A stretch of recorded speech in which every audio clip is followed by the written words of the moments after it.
Elementary teachers, let's grow food gardens with your class in 2024. These days, we're talking about summer maintenance of a school garden. We said that if a school garden is designed well, the only thing that matters during summertime and the parents need to take care of is watering. No weeding, no cleaning up, no harvesting, and no pest and disease.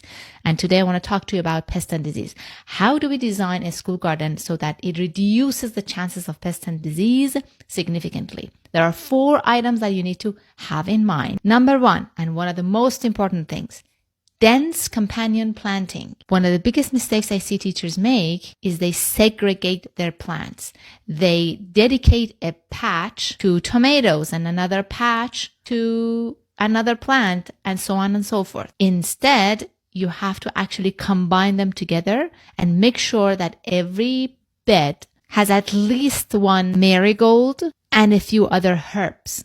Number 2, proper trellising for those plants that require it. If your cucumbers and pole beans and peas are fallen on the floor, the chances of them getting into all kinds of diseases is a lot higher. Number 3, super important, super quality soil. One of the biggest mistakes that I see teachers make to save money is that they go after soil that's delivered to them either for free from the school boards or really cheaply made.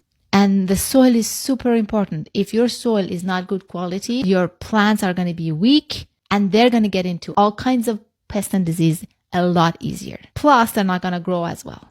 And the food they produce is not going to be as nutritious. And number 4, consistent, generous, and proper watering. Now, watering is something that I'm going to go through in more details in future videos. But I want to bring your attention again to the fact that all of this that relates to summer maintenance is related to an outdoor garden space. And that is your phase 2 of gardening in a school. Your phase 1 is what you need to be actually paying attention to and thinking about. I explain all the phase 1 and phase 2 with all the practical details, with handouts and everything in my free webinar called School Gardens with Ease 2024. Make sure that you go and grab your spot on that webinar.